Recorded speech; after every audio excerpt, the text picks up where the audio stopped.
안녕하세요. 해양수산부 김지연 사무관입니다. 2020년 새해가 밝았습니다. 2020 숫자처럼 우리의 삶을 20 곱하기 20, 400배 풍족하게 만들어줄 새롭게 바뀐 해양수산 정책들을 소개해드립니다. 1. 안전한 바다를 만듭니다. 우리 국민들이 가장 원하는 바다는 안전한 바다가 아닐까요? 첫째, 낚시어선 안전관리 대폭 강화. 낚시 인구 천만 시대, 낚시어선에 대한 안전관리가 중요한데요.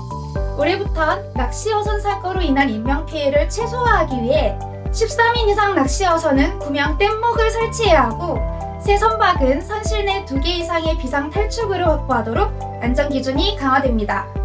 아울러 매년 선박 안전성 검사를 받아야 하며 13인 이상 야간 낚시 출항 시 안전요원이 반드시 승선해야 합니다. 이제 낚시가 더 안전한 국민 레저로 자리 잡을 수 있겠죠? 둘째, 어선 안전관리 강화. 지난해 제정된 어선안전조업법에 따라 기상 특보 시 구명조끼 착용 의무와 어선 위치 미신고 시 과태료 부과 등이 추진됩니다. 해수부는 조업 시 구명조끼의 불편함도 감안하여 착용이 간편한 어선용 구명의도 보급하고 있는데요. 안전한 바다를 위한 필수템, 바로 구명조끼입니다. 셋째, 연안여객선의 유아용 구명조끼 비치 의무화. 올해부터는 연안여객선에 유아용 구명조끼 비치가 의무화됩니다. 그동안 없었나? 하실 텐데요. 작년까지는 사실 성인용과 어린이용 구명조끼만 있었다고 합니다. 가족 이용객이 늘면서 어린이용 구명조끼로는 비상시 유아의 안전 확보가 어려워 유아용도 꼭 필요하다는 현장 의견이 반영되었습니다. 넷째, 선박 음주 운항 처벌 대폭 강화. 이제 음주 상태에서 선박을 운항하면 처벌이 대폭 강화됩니다. 특히 상습 음주 운항자, 음주 측정 거부자에 대한 벌칙이 대폭 강화되었는데요. 바다에서도 음주운전은 아웃입니다. 2. 깨끗한 바다를 만듭니다. 이제 우리 삶의 터전인 바다를 더 깨끗하게 해줄 정책을 알아볼까요? 첫째, 항만대기질 개선법 본격 추진.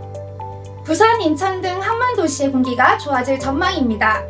선박 연료의 황 함유량이 최대 3.5%에서 0.5%로 대폭 줄어듭니다. 특히 주요 5대 항만을 배출 규제 해역으로 지정하여 9월부터 0.5%보다 강화된 0.1%의 기준을 적용할 예정인데요. 항만도시 시민 여러분도 이제 맘 놓고 크게 숨 쉬셔도 될 것 같습니다. 둘째, 정부 지자체의 관공선 친환경 건조 의무화. 바다도 친환경, 우리 정부가 앞장서고 있습니다. 올해부터 정부와 지자체 소유의 공공선박은 LNG, 전기 추진선 등 친환경 선박 도입이 의무화됩니다. 특히 해양수산부는 소속 관공선 140척 모두 2030년까지 친환경 선박으로 바꿔나갈 계획인데요. 바다 환경도 좋아지고 조선업도 살리는 친환경 선박, 말 그대로 일석이조네요. 셋째, 생분해성 어구 보급 보조금 지원 기준 확대. 해양수산부는 해양환경과 수산자원 보호를 위해 쉽게 분해되는 친환경 어구로 교체할 수 있도록 지원 중인데요. 작년까지는 기존 나일론 어구 가격의 90% 수준이었던 친환경 어구를 올해는 60% 가격으로 교체할 수 있도록 지원을 확대합니다. 더 저렴한 친환경 어구, 쓰면 쓸수록 바다 환경이 더 좋아지겠죠? 3. 살기 좋은 바다를 만듭니다. 이번에는 우리의 삶을 더 풍요롭게 해줄 정책을 소개해드릴게요. 첫째, 어업인 소득세 감면 확대. 그간 어업인들은 소득 3천만 원까지 비과세 혜택을 받았으나 올해부턴 어로소득과 양식소득을 합쳐서 최대 8천만 원까지 비과세 혜택을 보게 됩니다. 우리 어업인들의 오랜 수건 과제가 하나 풀린 거라고 하네요. 둘째, 우수 선화주 기업 인증제 및 인센티브 도입. 올해 처음으로 우수 선화주 기업 인증 제도가 생겼습니다. 동반 성장과 공정시장 조성에 노력한 선사와 화주를 정부가 인증해주는 제도인데요. 항만시설 사용료 감면과 보증한도 확대, 세제 혜택 등 다양한 인센티브가 주어진다고 하네요. 밀어주고 끌어주고 서로 상생하면 더 좋은 결과가 생기겠죠?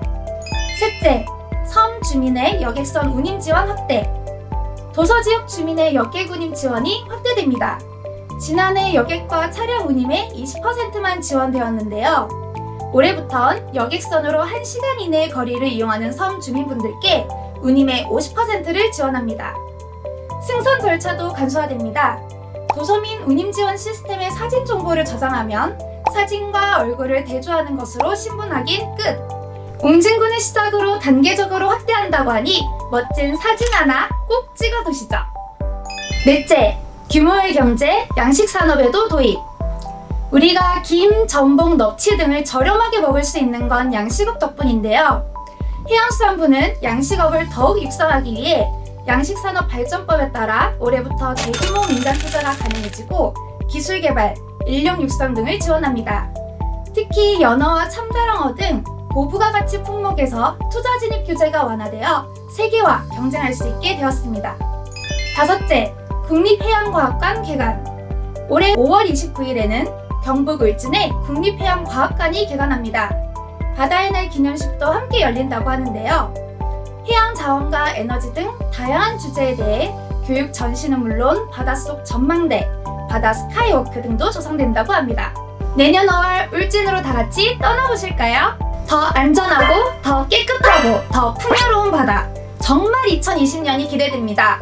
응원도 많이 해주시길 부탁드리며 새해 복도 듬뿍 받으세요. 지금까지 김재현이었습니다.